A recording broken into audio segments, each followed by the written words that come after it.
Hey everyone, before I start with this video, I just wanted to film a quick message to just say that I hope you're all well, I hope you're all staying safe, healthy, and taking the right precautions. It's a scary and crazy time right now with the challenge we've all been faced with the coronavirus. So I just wanted to start the video with sending you love and positivity. So with that being said, let's get into the video.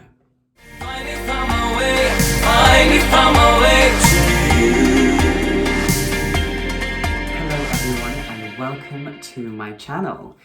It's been 10 years since I've had this channel and I've never actually said welcome to my channel, so welcome. This is a new venture for me. I am starting a vlogging channel.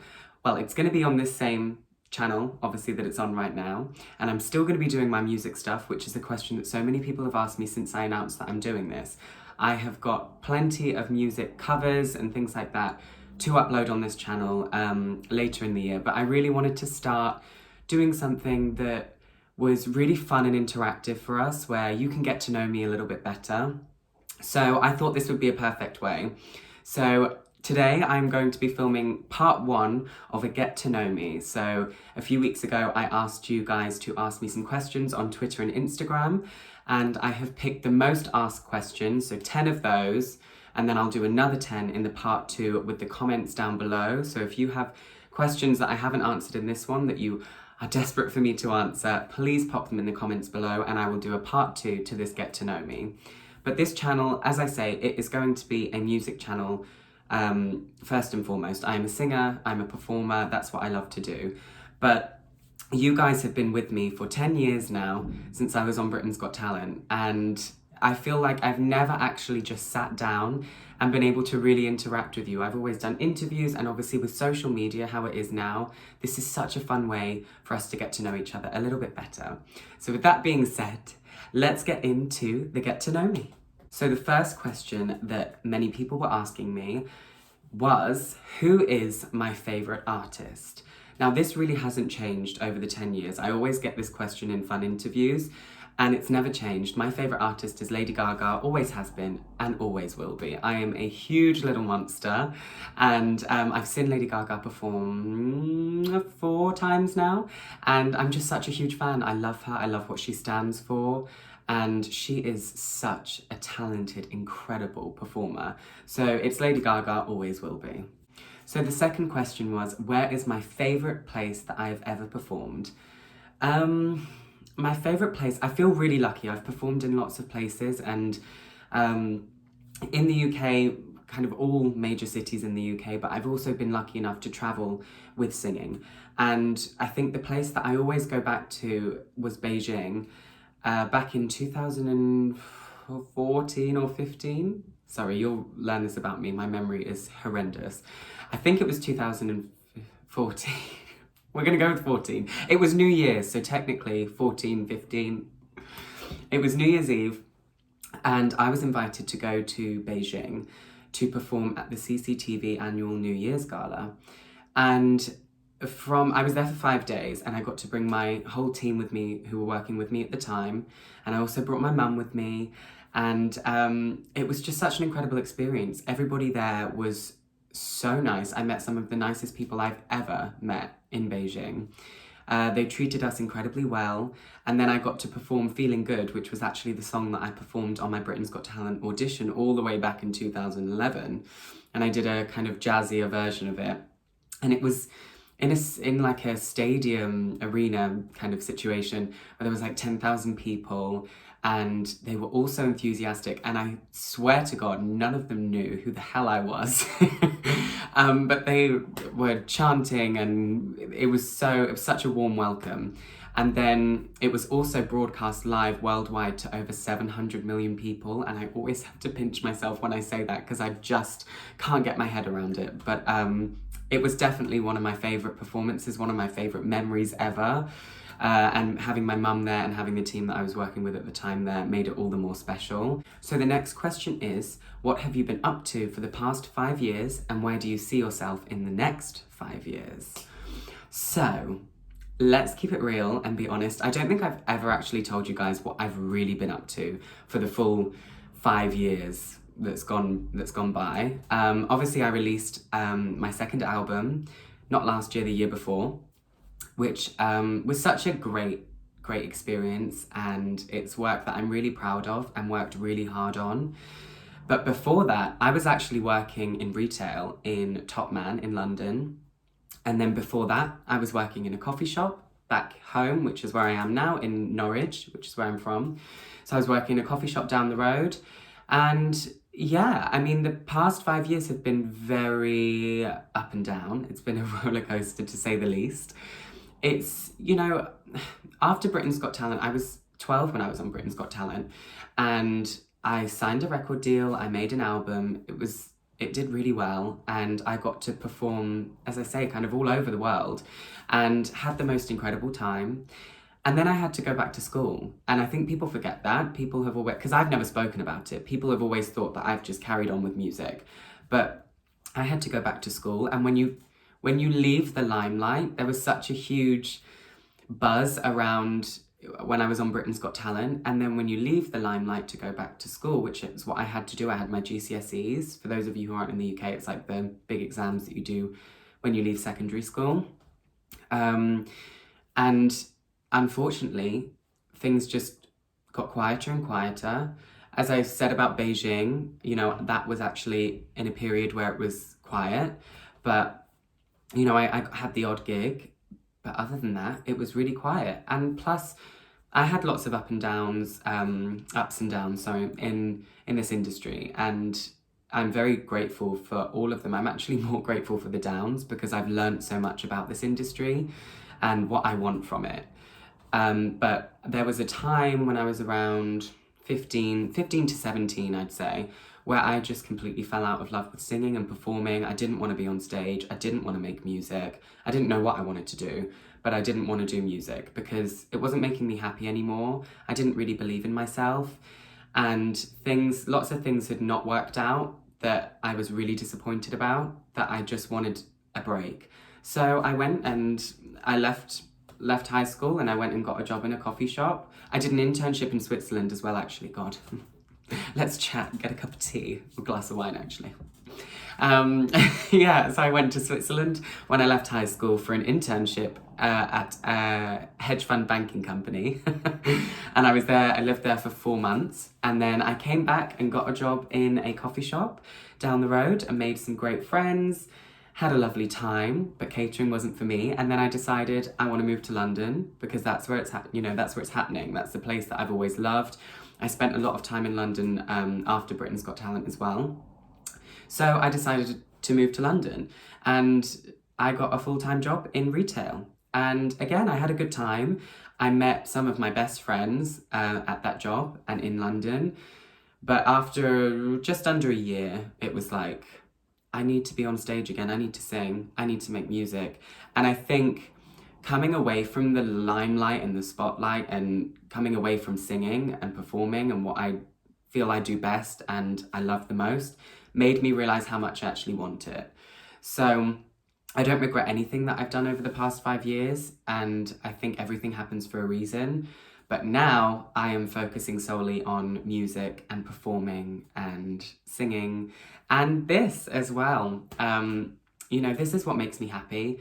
So the past 5 years have really made me realize that. And I've really had to look at things and think, what do you want to do? And I've stopped putting so much pressure on myself. It's like, you know what will be will be. Timing is everything. And I love singing, and that's what I'm gonna do. So that's been the past 5 years. Where do I see myself in the next 5 years? I have no idea. I have absolutely no idea. And you know, I've learned from being on Britain's Got Talent. I went onto the show with no expectations ever, and I've learned not to have expectations in this industry. Or I think it's healthy not to have expectations in most industries, because then you don't get disappointed. So for me, I've got massive dreams, but for me, the kind of realistic goal and the thing that would just make me happy is being able to make music and it being successful enough and being liked enough by enough people to be able to tour and perform for you and put on shows. That's what makes me happiest. So I hope that's where I'll be in the next 5 years. Okay, so this next question was the most asked question, and I get asked it all the time, so I'm actually kind of looking forward to answering it, so hopefully I don't keep getting asked it. The question is, do you have a boyfriend? And the answer is no, I don't. It's funny, I've never really had a boyfriend. I've dated on and off, and I've had close relationships with guys, but I've never actually really had a relationship, and I just don't think that I'm really the relationship kind. I'm really independent and I really like my own company. And this is probably a really bad thing to say, but I get bored really, really easily. And I'm hard work. I'll admit it. I am hard work. So no, I don't have a boyfriend, and it's not really something that I'm looking for right now. I am in love with music, and that's my boyfriend right now. I'm not completely closed off to it. If I met somebody and fell head over heels in love, I've been in love before, so I know what it feels like. So if that happened, I wouldn't be opposed to it, but it's not really a priority for me right now. So there's your answer. The next question is, how was your coming out experience? So for those of you who don't know, I came out publicly as gay beginning of last year, and it was a really strange experience for me because I've never had to come out to anyone before, really. My parents always knew, my brother always knew, my friends always knew, everyone just knew because I never really hid it. The only time I started to hide it or feel I shouldn't talk about it was when I was on TV and when I was in the limelight, because people I was around that I was working with perhaps made me feel like it wasn't the best thing for my career. And on top of that, I just felt it's not important. I'm 12 years old. I love singing songs. Who cares who I'm attracted to? And I still feel like that to this day. But when I was 20, I think I came. Yeah, 20. Do your math, Ronan. So 20 years old, and social media the way that it is now. And I was getting lots of questions from predominantly younger fans saying, why are you not talking about it? Everybody knew, but people would say, why are you not talking about it? Are you ashamed? And the word ashamed, I was like, hell no, I'm talking about it because I'm not having that word flying around. I've never been ashamed. Maybe sometimes I felt scared, and it's taken me a while sometimes to adjust to the fact that I felt different, but I've never been ashamed of it. And that word just triggered something in me. And I had worked with Attitude magazine, which is an LGBT plus publication here in the UK. I think actually they're in other places as well, but this was the one in the UK. And I had worked with them a couple of times on some interviews for my music stuff. And they were amazing and really lovely. Their team are just wonderful. And I've ended up actually becoming friends with quite a few of them, and called them up and said, hey, I want to talk to you guys about it. I want you guys to share my story because it's a positive story. I have a really positive story and I want to share it with you guys. So that's what we did. And the entire experience was terrifying because it was my first time at 21 years old. It was my first time actually making this a coming out thing. And the response was incredible. It was so positive. There was so much love. And I am so grateful for that. I didn't really know what to expect. I was readying myself to kind of, be ready for the worst because I have thick skin. I've learned to get that, and it's taken time, but I have it now, and I was ready for it. And I was just really lucky with the fact that it was actually just a really positive experience, and I'm really grateful for that. And it's been the best thing I've ever done, really, best decision I've made. The next question is, did you choose your song for Britain's Got Talent? So I'm guessing that is the Audition song, which was Feeling Good by Nina Simone. And the answer is yes. I, myself and my vocal coach chose that song, and we worked on it for about 2 years before the show. And not planning it for the show because I had no idea I was going to do a show. But I started going to my vocal coach at 9, and just turning 10, let's say. And that was a song that she pulled out and was like, you've got to sing this is amazing. So we sang it over and over and over again. I went to her every week. And then I applied for Britain's Got Talent in secret. Nobody knew. apart from my family friend who has actually done the graphic at the beginning of this video, my new little logo for the vlogs. She actually designed that for me. Mimi, love you, Mimi Gunn. Mwah. She actually gave me the application form for Britain's Got Talent, and nobody knew. And then my parents got a call when I was on a school trip in Germany, and they were like, my mum hung up on them about 6 times because she was like, this is a scam. So yeah, I chose that song. It felt that that was the one that I was most prepared and most confident with, and it just so happened to go down really well. Now the next question is, what's the best piece of advice you've ever heard? This one was a really, really hard question because I've received lots of great advice. I have incredibly supportive parents. My mum and dad are amazing and they're always giving me advice. So I feel like I'm going to share a piece of advice from both of them. My mum really is like the strongest woman I know. She is incredible and she's so loving, but she's very sensible and she's wise and she's a bit of a tough love kind of character. And I love that because I'm kind of similar to that. And she's always said to me, she instilled in my brain, don't have expectations because then you allow people to disappoint you. And that's just been something that I've really lived by and I feel has really helped me because I've had lots of experiences where people have promised the world and, oh, we're going to get you here, there and everywhere. And it's never happened. It's not come off. And I have been disappointed, especially when I was younger. Whereas now when that happens, I can almost like suss it out. But then also if it does happen, I'm like, okay, let's move on to the next. I don't get too worked up about it. So that's a really good piece of advice from my mum.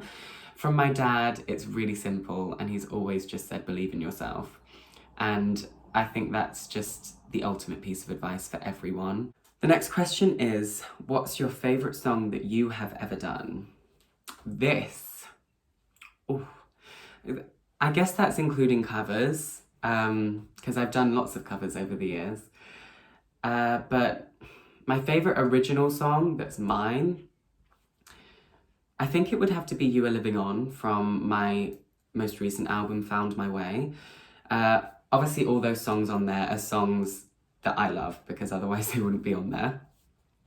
But You Are Living On is the last track on the album and it's about losing somebody, but it's also not at the same time. It's a strong message. And I think for anyone that has lost somebody, I would recommend listening to it, not because I'm singing it sounds really biased, but just the message of the song is really powerful. And yeah, that's my favourite original of mine.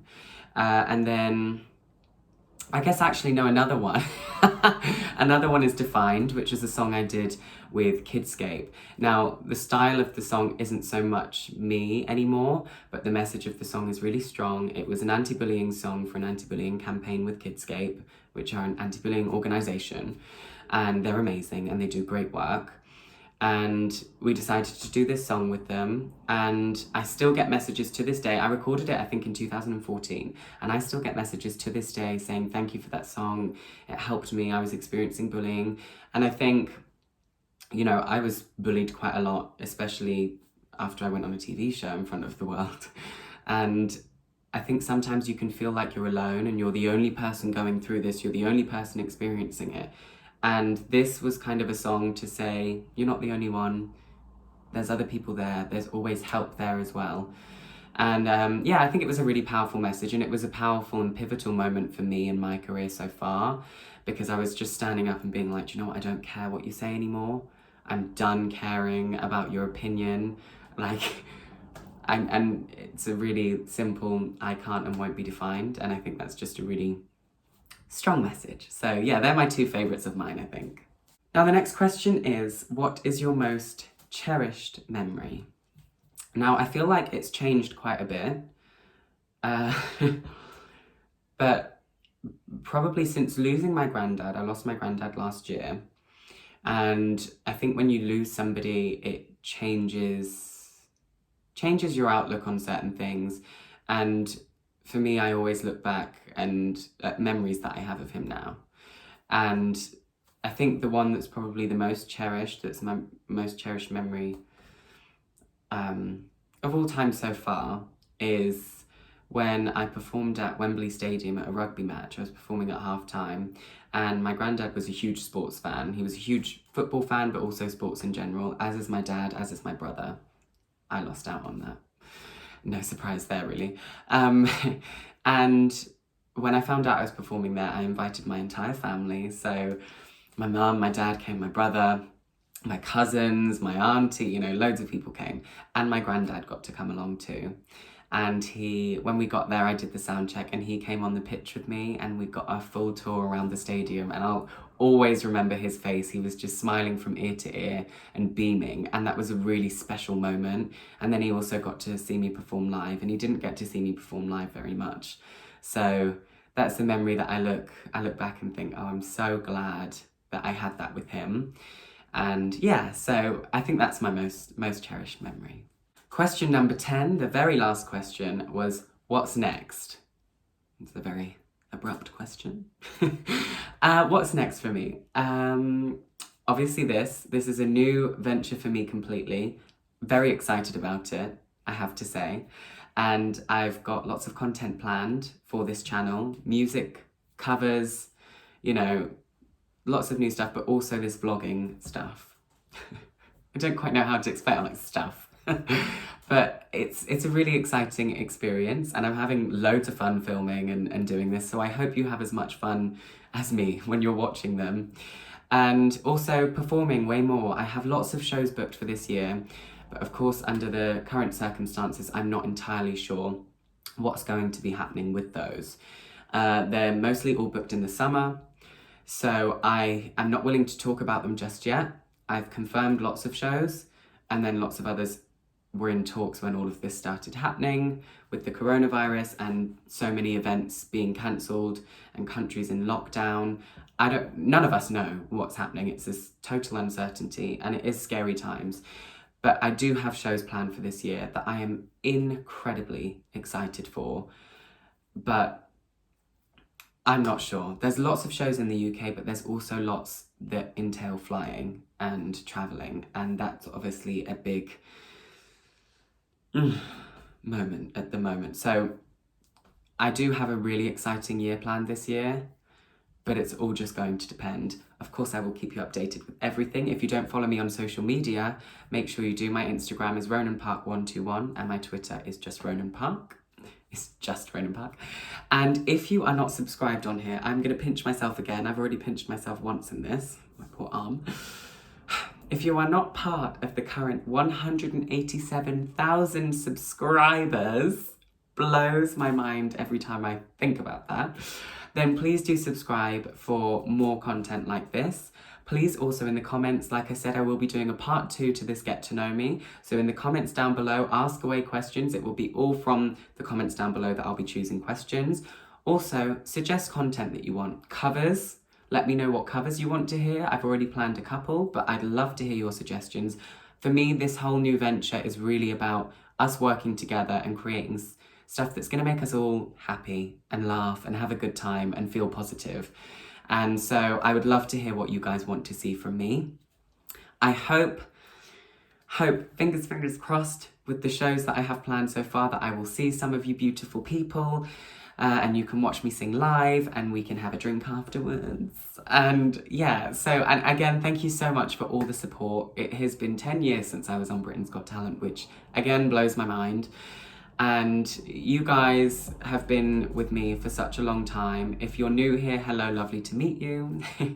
But you have been so supportive to me, and I will never be able to explain how grateful I am for that. And I really hope that this is something that you enjoy and that you're happy that I'm doing. So give this a thumbs up if so, and subscribe if you haven't already. And please do comment down below what you want to see from me next. I hope you all have a wonderful day. Stay safe, stay positive, and I'll see you very, very soon. Mwah!